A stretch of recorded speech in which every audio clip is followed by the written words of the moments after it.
Coming up on New Day at Arirang. President Vladimir Zelensky says Russia has deployed tens of thousands of troops to prepare new attacks in East Ukraine. Meanwhile, Zelensky addressed the South Korean National Assembly on Monday, asking for military assistance. Ordinary citizens may be able to attend the upcoming inauguration of President-elect Yoon Suk-yeol on May 10th. And with Yoon now touring Korea's southern region, he's expected to meet with former President Park Geun-hye and offer an invitation to the inauguration ceremony. South Korea reported 200,000 new COVID-19 cases as of 9 p.m. Monday, up over 110,000 from the same time the day before. Health authorities will soon announce plans for a fourth vaccine shot for senior citizens. Hello and welcome to New Day at Arirang. It's 8 a.m. April 12th here in Korea, and I'm Oh Soo-young. And I'm Lee Seung-jae. For the next hour or so, we'll be covering some of the biggest headlines of the day and also get some experts' insight and some of the key issues facing Korea and, of course, the rest of the world. And speaking of which, by the way, did you check out how hot it was yesterday? Oh my goodness, it was quite hot. I felt like it was summer already. It's only mid-April, right? And already seeing May temperatures. And it's one of those things where, all throughout winter, you expect, warmer temperatures to come quickly, and then it gets hot, and then you want winter to come back again. So it's kind of an endless cycle, right? Exactly. Well, to be honest, I'm not a massive fan of heat, so I'm pretty glad that we're going to see rain and a little bit of cooling down before we get into the summer. Yeah, that short break of spring that you see before the summer comes in, it's back up to 30 degrees once again real quick, right? Nevertheless, going into our top story this morning, Russia has reportedly set its sight on eastern Ukraine with a major offensive imminent, as Kyiv says it anticipates major battles in the area.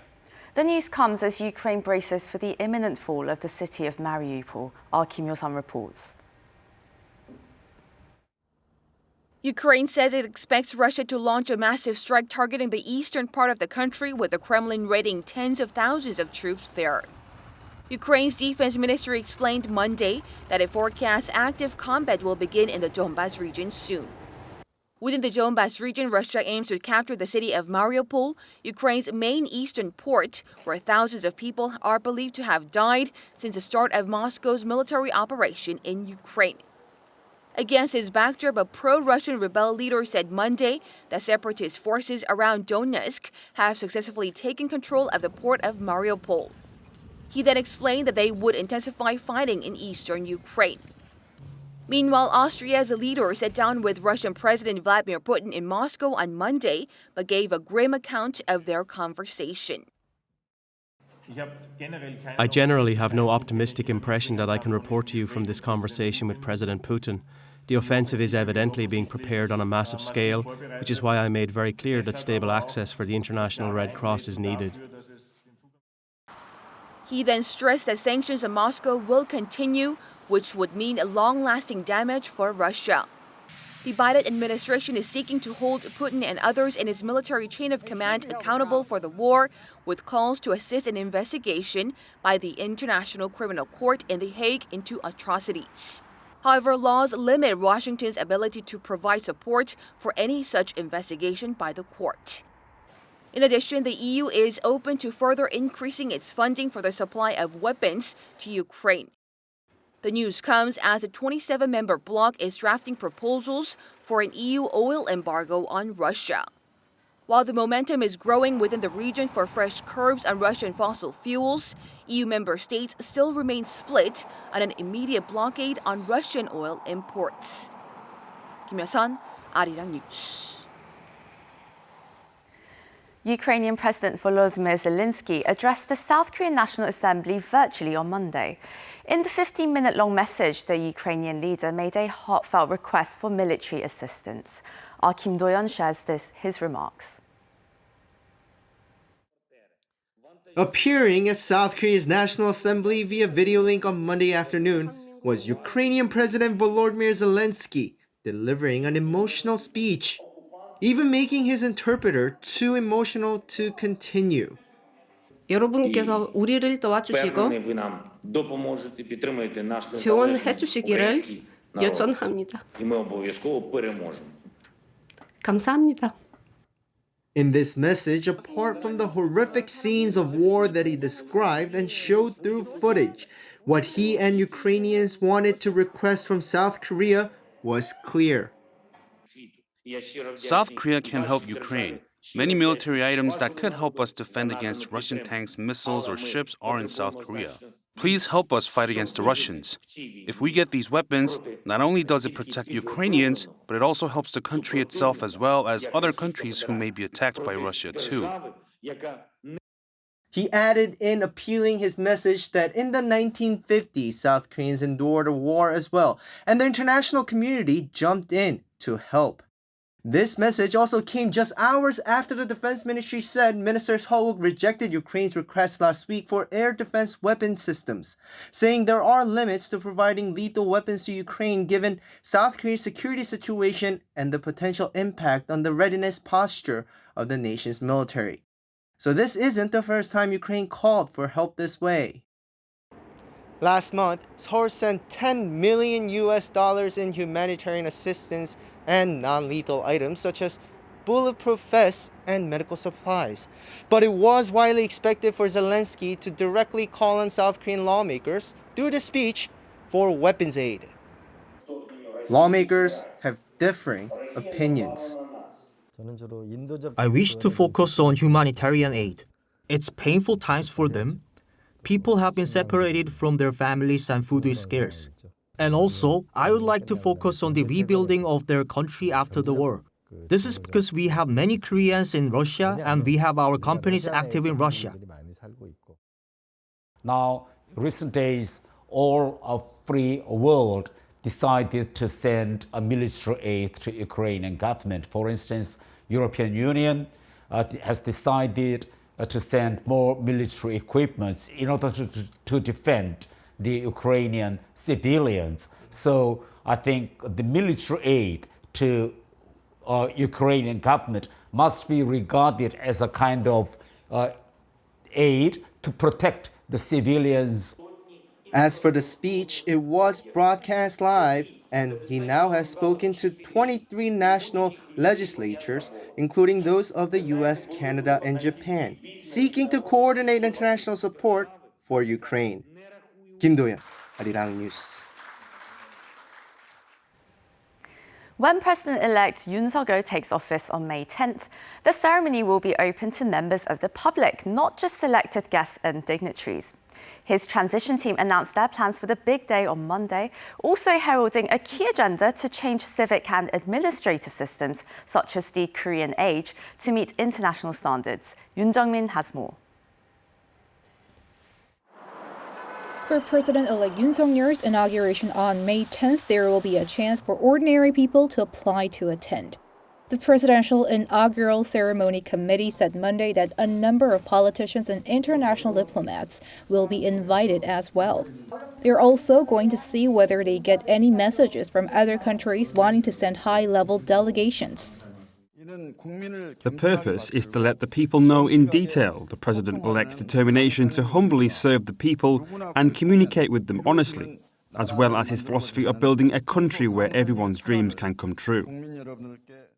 The slogan for the 20th Presidential Inaugural Ceremony has been translated as Again Korea, New Country of the People. At the stroke of midnight on May 10th, there will be a bell-ringing ceremony at Poshingak Pavilion in central Seoul. As for whether the K-pop stars BTS will be invited, the Transition Committee has decided not to and has rejected claims that they were trying to use BTS for political purposes. It remains to be seen whether the ceremony will be attended by former President Park Geun-hye. President-elect Yoon, who is now on a tour of the southern region of the country, where Park now lives, is likely to offer an invitation when he meets her in Daegu on Tuesday. In the meantime, the Transition Committee announced on Monday a plan for South Korea to adopt the internationally recognized system for counting and reporting an individual's age. In common usage, people tend to report their so-called Korean age, where a baby is counted as having an age of 1 from the moment of birth, then adding a year on the first day of each new calendar year. But there's often confusion since Korea's legal system already mostly uses the international system, which adds years based on the date of birth. The difference in calculating legal and social age has led to unnecessary social and economic costs in administrative services and when signing or interpreting various contracts. They plan to first establish the unified system under the Civil Code and the General Act on Public Administration, and then gradually revise other laws using the international system. The transition team has emphasized the benefits of unifying the age counting system, saying it will minimize confusion for the public and make contracts and paperwork clearer. Yoon Jung-min, Arirang News. Now, President-elect Yoon Suk-yeol kicked off a nationwide tour to thank the people and to seek ways to help various regions. Now, the stop includes Gyeongsang-buk-do province to meet former President Park Geun-hye, who was impeached and imprisoned after a probe led by Yoon himself. Well, Lee Kyung-eun provides a glimpse of what to expect. President-elect Yoon Suk-yeol on Monday, revisiting a stop on the campaign trail, the southeastern city of Andong, where he won in a landslide. 여러분이 열렬하게 지지해 주신 덕분에 오늘 이렇게 여러분을 뵙게 됐습니다. 제가 여러분 실망시키지 않고 대한민국과 또 우리 안동의 발전을 위해서 제 몸 바쳐 노력하겠습니다. Also on his itinerary are 3 other cities in the region, Sangju, Gumi, and Pohang, to meet people and inspect an industrial complex and a construction site. This is part of the week-long nationwide tour in line with what he pledged during the campaign. On this tour, the president-elect is keeping the promise he made to come back and say thanks to people. It also shows his strong determination to boost regional growth. With Yoon kicking off the tour with his conservative base, there's a great deal of attention on his trip Tuesday to Daegu, the hometown of the conservative former President Park Geun-hye. The impeached leader returned to the city last month after being released from prison on a presidential pardon and following a stay in the hospital. Yoon actually led the 2016 investigations that eventually led to Park's impeachment. He's scheduled to visit Park's residence, having said repeatedly that he feels very sorry for her impeachment and having expressed a wish to meet with her.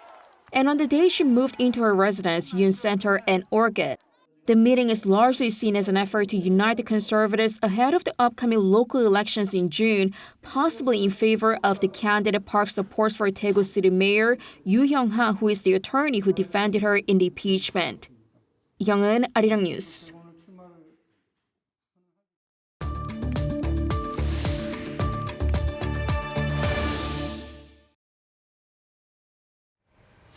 And now it's time for On Point, where we speak to experts to delve deeper into the biggest news stories in the spotlight right now. Of course, President-elect Yoon Suk-yeol's South Korea-U.S. policy consultation delegation wrapped up its 8-day visit to the U.S. with a goal to further improve ties with Washington.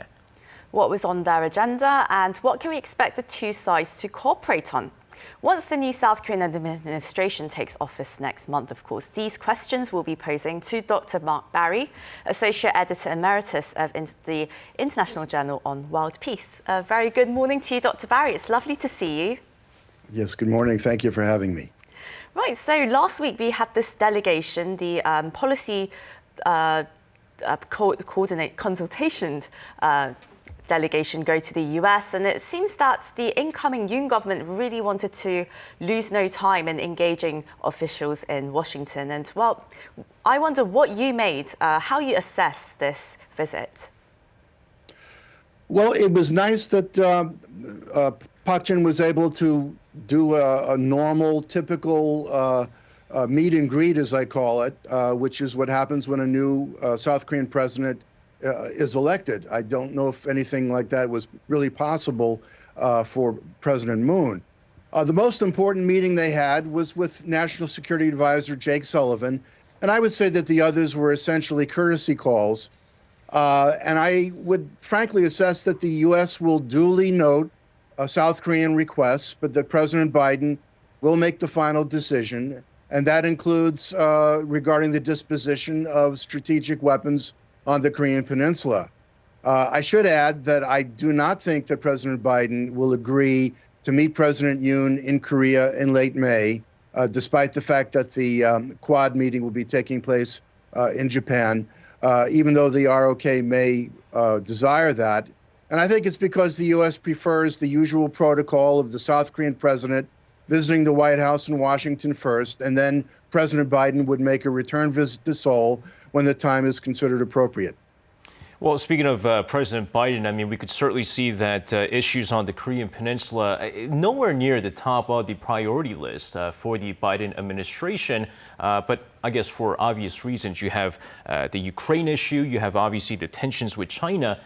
But now with this visit by the delegation, and if there is some, I guess, improvement in the relations between the two allies, do you see now Washington maybe tackling issues related to North Korea a little bit more different now?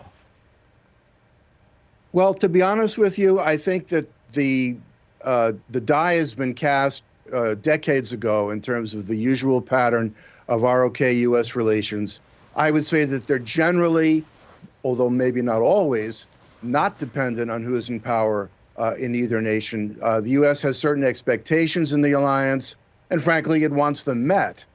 Now, the U.S. will likely want to closely observe how President Yoon conducts his administration in its early months.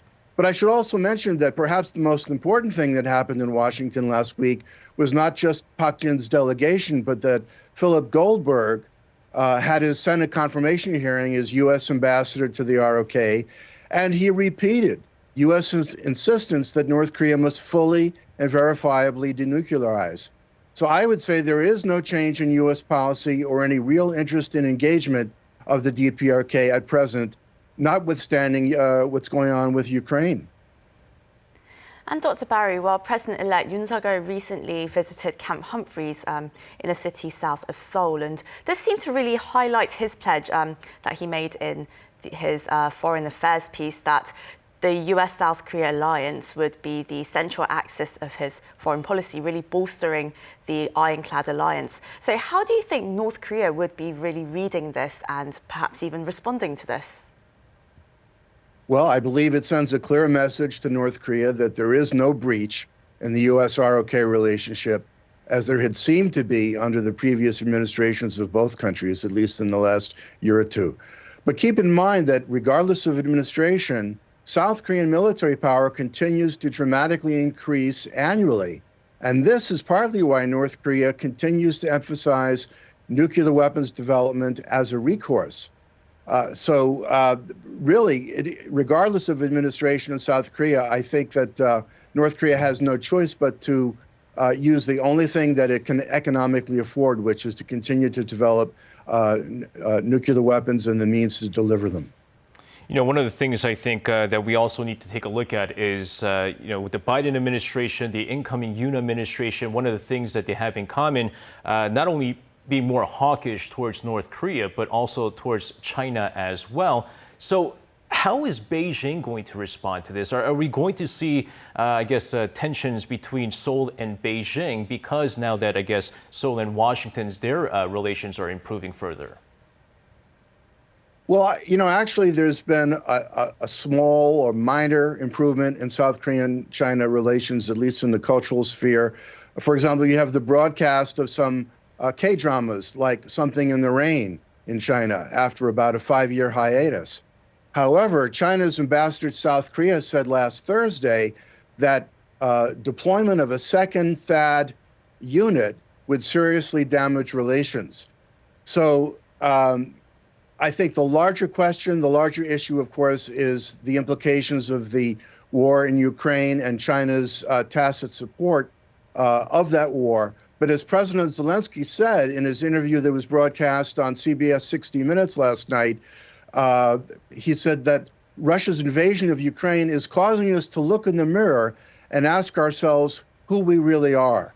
So I think in this current global climate, which to me seems very reminiscent of the period of 1937 to 1941, I think all of us in all nations have to look in the mirror and ask ourselves, who are we really, and how do we respond to the plight of others and other nations? Well, thank you as always for your insights, Dr. Barry. We hope to speak with you again soon. Thank you.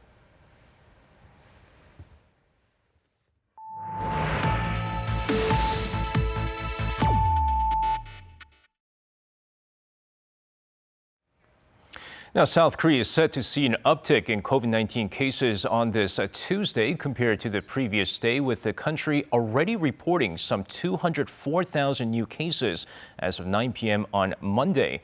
Now, the figure is more than double the caseload for the same time Sunday. Meanwhile, South Korean health authorities are set to announce the nation's fourth vaccination plan, focusing on high-risk groups. While inoculations with a 4-shot are already underway, the country is aiming to expand the program to include more senior citizens. Now, this comes as people aged 60 or older now account for around 20% of the new cases and 95% of deaths from COVID-19. Now, after being on COVID-19 lockdown for 15 days, Shanghai has decided to ease the restrictions for 43% of its housing complexes. Now, local authorities said that the decision comes after mounting outcries as a lockdown of 25 million people had left many struggling to get food. Now, the authorities added that they would gradually begin to allow residents in areas with no new cases to leave their communities. But no detailed information has been given on how many people will be allowed out of their homes or when. Now, with consumer prices in the U.S. surging to a 40-year high, American consumers are expecting sky-high inflation over the next 12 months. Now, according to the New York's Fed survey in March, the median one-year inflation expectation surged to 6.6%, the highest since the survey was first compiled in 2013. Now, consumers were most wary about housing, expecting rent costs for the year ahead to edge up more than 10%. Food prices are also forecast to surge by 9.6%. Going forward, however, consumers said that the inflation rate will slow down to 3.7% in 3 years' time.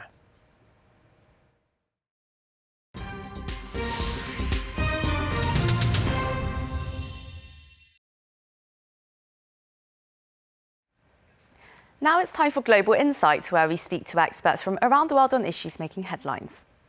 5 years ago, a political newcomer, Emmanuel Macron, beat his far-right opponent, Marine Le Pen, by more than 30 percentage points, and the centrist pro-European party that he founded broke the traditional centre-right and centre-left parties' hold on French politics. While no sitting president has been re-elected since Jacques Chirac, it seemed at the start of this election that Macron didn't have much to worry about. However, the race has been getting closer and closer, with far-right leader Marine Le Pen narrowing the gap in the polls and on the first round of the election on Sunday. So the two are once again set to face off in the second round on April 24th. To discuss the prospects for the race to the Elysee, joining us today is Arthur Goldhammer, Senior Affiliate at the Centre for European Studies at Harvard University. Very warm welcome to you, Dr. Goldhammer. Thank you for inviting me. Thank you so much for joining us. And well, my first question to you, during his presidency, President Macron, he made France more business-friendly. He helped bring about economic recovery from the COVID-19 pandemic. And, well, it seemed that he was doing quite well in the polls, and he seemed pretty confident that he had the election in the bag. But as the weeks progressed, of course, Marine Le Pen became more and more of a sizable contender. So what happened? Well, it's true that he was confident at the beginning of the campaign, and he became even more confident when Marine Le Pen acquired an opponent to her right, Eric Zemmour. Immediately after Zemmour announced his candidacy, he shot up in the polls, and for a short time he was even leading Le Pen. So that increased Macron's confidence, and he may have been a bit complacent at the beginning of the campaign. However, once the war in Ukraine broke out after the Russian invasion, Zemmour, who was known for his friendliness to Vladimir Putin, began to sink in the polls, and Marine Le Pen once again began to rise. The polls continued to tighten right up till the final moment before the first round. And it turned out that both Le Pen and Macron increased their performance compared with 2017. Macron gained the most. He was up by 4 points, Le Pen by 2, and the two were closely followed by Jean-Luc Mélenchon, the candidate of the far left France Unbowed Party. So that's where things stand now. As you say, it will be a renewed face-off between Macron and Le Pen. And well, around 5 years ago, Le Pen was still somebody that most French voters couldn't have imagined voting for. So what really has changed in the French public sentiment?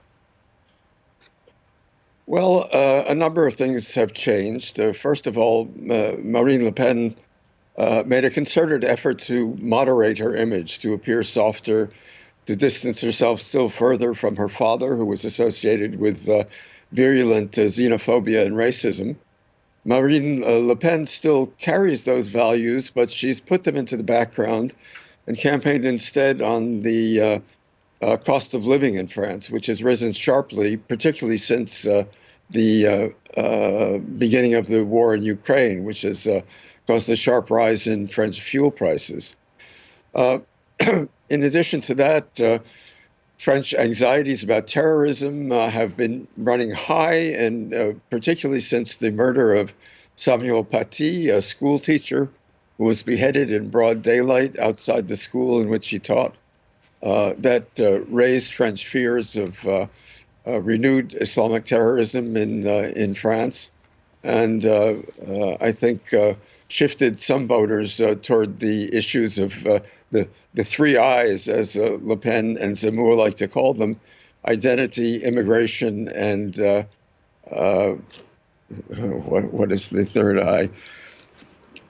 Well, let's move on from there. Exactly. Well, in terms of President Macron's bid for the Élysée, now, recent revelations about the state's over-reliance on consulting firms, they seem to have put a rather big strain on Macron's re-election bid, and the incumbent president's also, he joined the race at the last minute, really, having been very busy with the Ukraine crisis as EU president. Would you say that these factors perhaps knocked him off his game? I'm sorry, I lost your audio there, so I didn't get your question.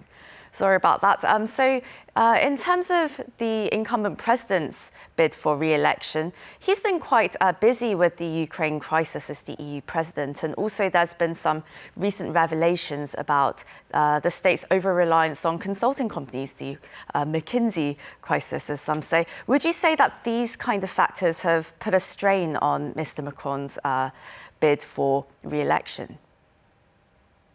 Well, Macron has certainly been preoccupied with the Ukraine crisis, but that has worked in his favor as much as it may have hampered his campaign effort.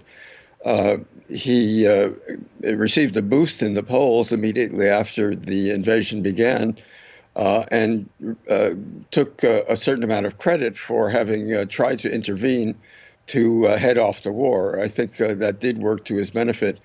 It has prevented him from campaigning as actively as he might have liked until now. But for the next 2 weeks, until the second round occurs, he will be out there campaigning. There will also be a debate, as there always is, between the first and second rounds. In 2017, when he debated Le Pen, he really demolished her. She got herself into a deep muddle over one of her own policies, which she couldn't explain very clearly. And Macron, who is a very good debater, a master of all the issues and quite intelligent, capitalized on her errors. He will try to do so again, but many French voters find him arrogant. So his big challenge will be to try to hold his arrogance in check and not let it show too clearly when he debates Le Pen again this time. Well, it's known that French voters tend to show their values during the first round and vote more pragmatically in the second round. So what do you think are the biggest factors that are going to really weigh on their final decisions? Well, it depends on which side of the political spectrum you're talking about. For people who support Macron, the main issue, I think, is simple competence to hold the office.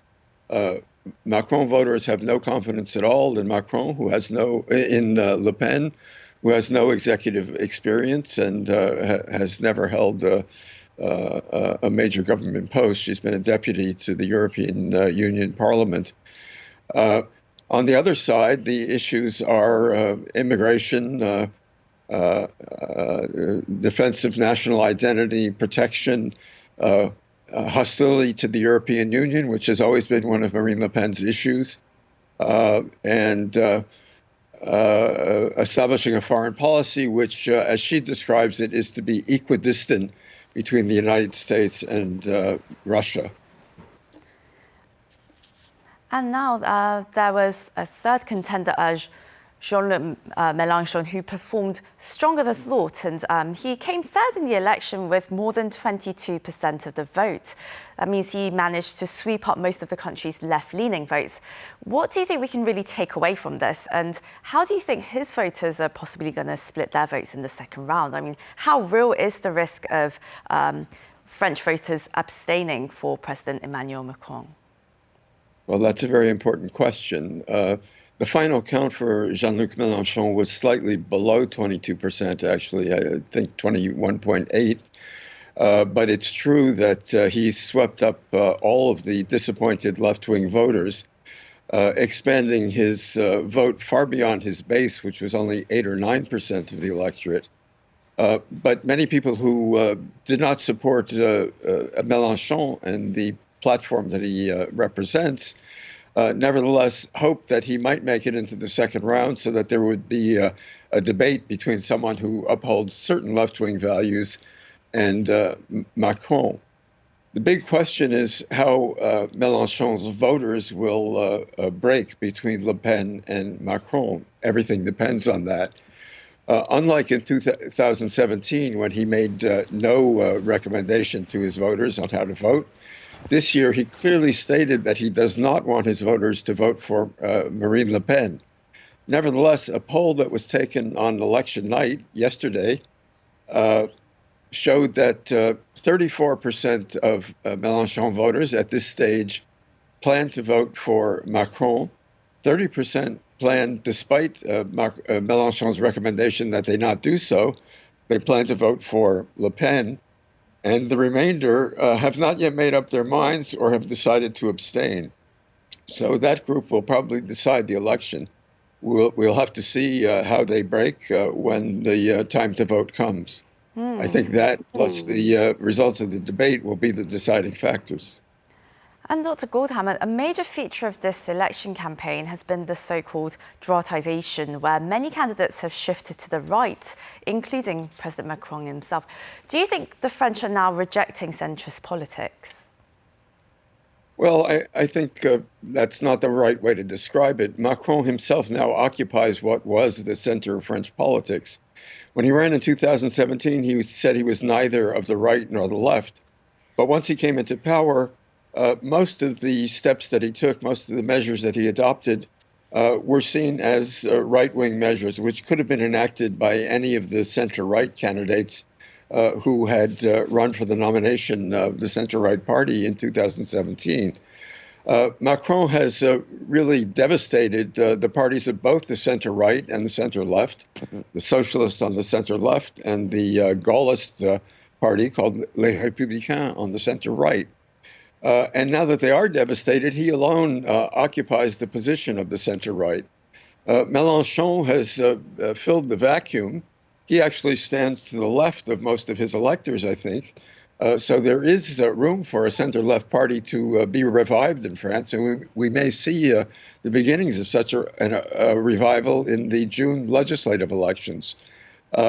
Meanwhile, it's true that the far right of the French spectrum has strengthened its hand. It's been rising steadily since 2012. It gained strength in 2017. And once again, it's stronger than before this year. So there has been, as you suggest, a move to the right on the whole. But Macron stands where the bulk of the French electorate is, in the center, slightly straddling the divide between center-left and center-right.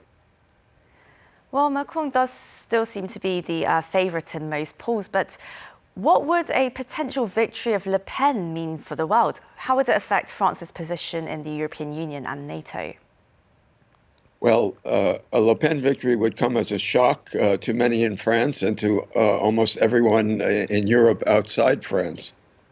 She has always been hostile to the European Union.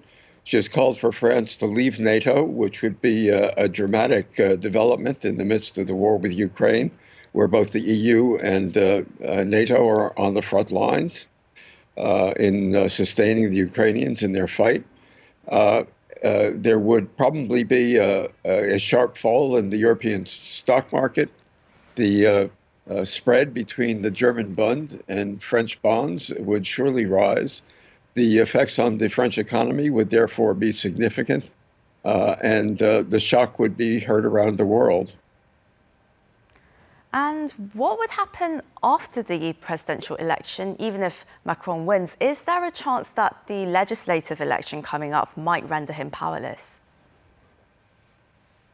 Not powerless, but he has tended to operate in a top-down manner, imposing his will on a relatively weak legislature.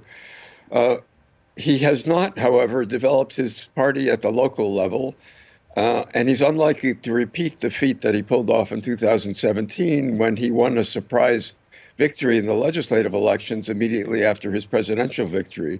He hasn't developed his party to the point where he can really hope to repeat that performance. So he's likely to face a parliament in which the historic parties, which lost badly, very badly, in the presidential election, recoup some of their losses. That will force him to enter into some negotiations, particularly on some of his pet reform measures, which include pension reform, which would involve raising the retirement age from 62 to 65. There will be strong opposition to that, and he's likely to be forced into negotiations with parliamentary leaders on that issue. Well, this seems to be shaping up to be a more unpredictable election than thought, but this is where we must leave it today. That was Arthur Goldhammer, Senior Affiliate at the Centre for European Studies at Harvard University. Again, Dr. Goldhammer, thank you so much for your insight. Thank you. My pleasure.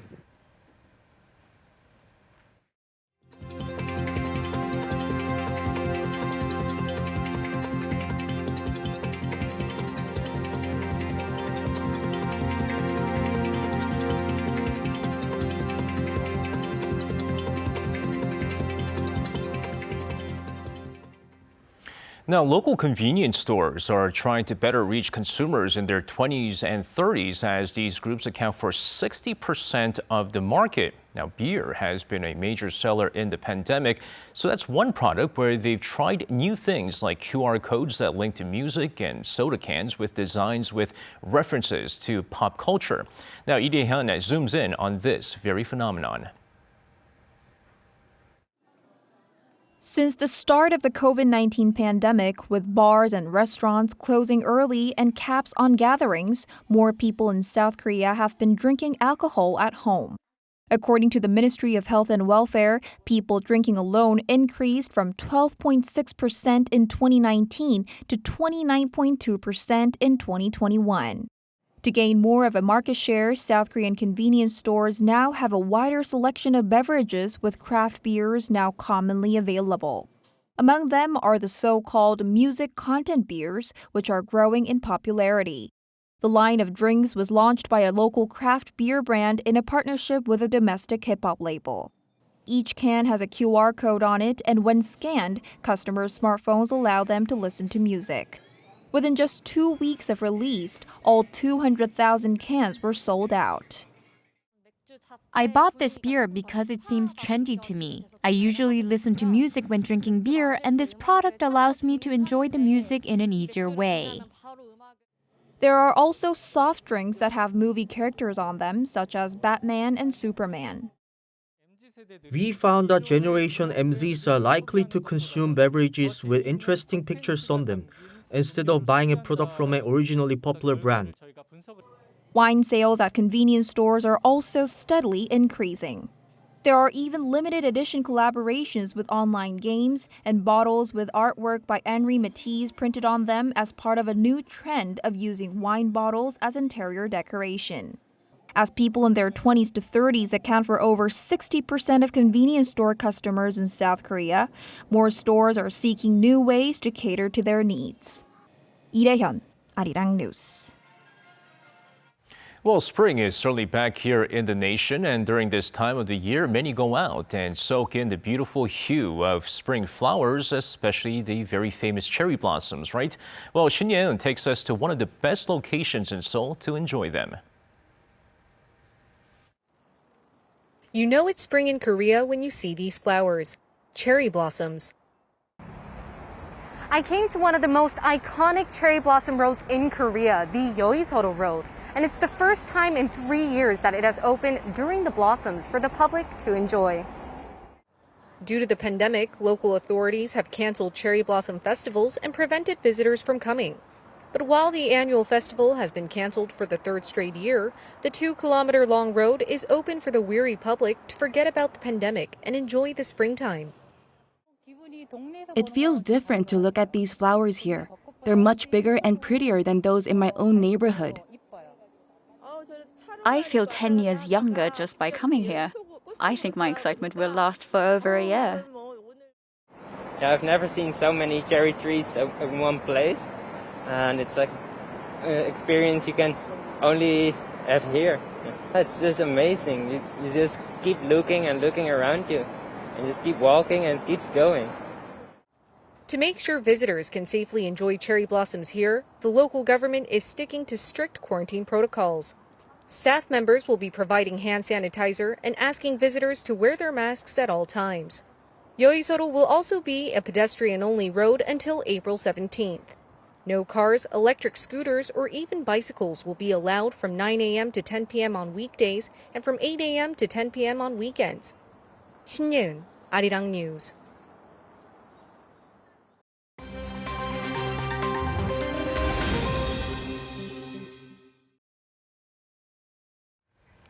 Now, for a look at news from around the world, we now turn to our Matthew Ashley standing by at the Arirang newsroom. Good morning to you, Matthew. Good morning to you. Hi, Matthew. Now let's start in Pakistan, where there's a new prime minister following the ousting of the country's previous leader, Imran Khan. Well, following a no-confidence vote over the weekend, Pakistan's former prime minister has been replaced by Shehbaz Sharif, who was sworn in yesterday. Now, his appointment comes after he won support from 174 lawmakers in Pakistan's 342-member parliament during a vote to elect a new leader. However, the new appointment has been met with backlash as 100 legislators loyal to Khan resigned yesterday, potentially hindering Sharif's efforts to carry the country through political and economic crisis. The 23rd Prime Minister will now assemble a new government until the next general elections in August 2023. A new rule to curb ghost guns and prohibit their manufacture was announced by US President Joe Biden yesterday, amid growing pressure to clamp down on the gun-related deaths and violent crime in the nation. Now, the measure was finalized by the Department of Justice after more than a year-long federal regulation process and forms part of a series of gun measures outlined by the Biden administration. Ghost guns are privately made weapons not marked by a serial number, making them almost untraceable for authorities investigating gun crime. The ban includes so-called buy, build, shoot kits, which can be bought online without a background check and can be assembled in under 30 minutes. Statistics show that in 2021, 20,000 suspected ghost guns were reported, 10 times more than in 2016. Meanwhile, gun-related deaths in 2021 came to 20,726, with 693 mass shootings recorded. Lunar dust gathered by the first man on the moon, Neil Armstrong, during the famous Apollo 11 mission is set to go under the hammer sometime in mid-April. Estimates by the auction company in charge have placed its value at between $800,000 to $1.2 million, as it's the only known sample that can be sold legally. However, the lunar sample has created some friction between the owner and NASA. The owner bought the moon dust at an Illinois auction in 2015 for $995 before asking the space agency to verify its origins. Now, upon realizing the nature of the sample, NASA refused to return it, but was given a court order to do so. Tests ahead of the upcoming auction have also verified its authenticity.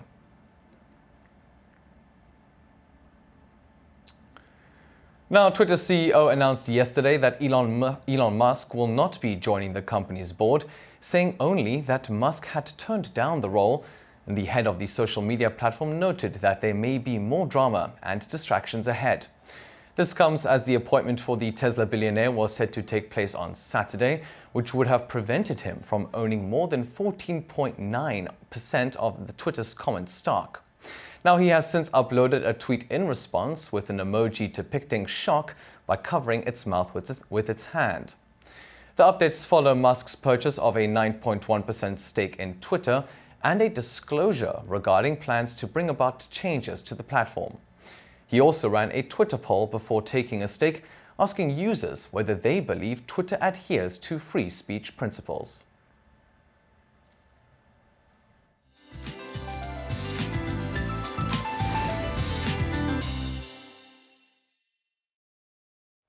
Good morning.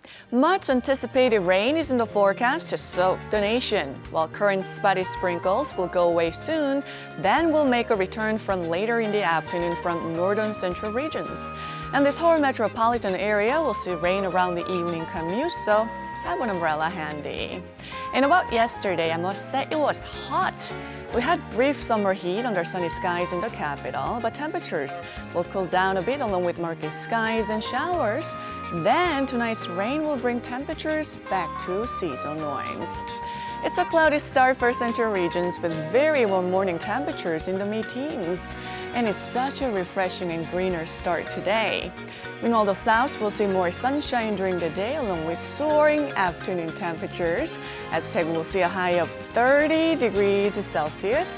Seoul and Busan will be topping out at 21 degrees this afternoon, along with normal to good air quality. Seasonal temperatures and sunshine should return for the latter half of the week. With that, here's a look at the weather conditions around the globe.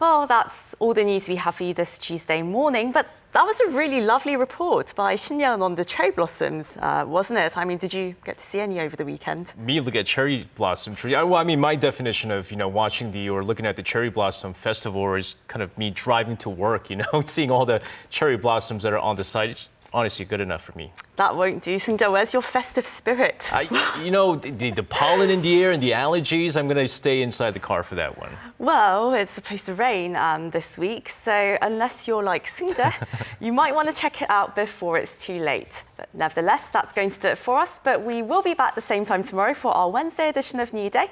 I'm Woo Seung. And I'm Lee Seung-jae. Thanks again for tuning in today, and we'll see you again next time. Until then, do take care.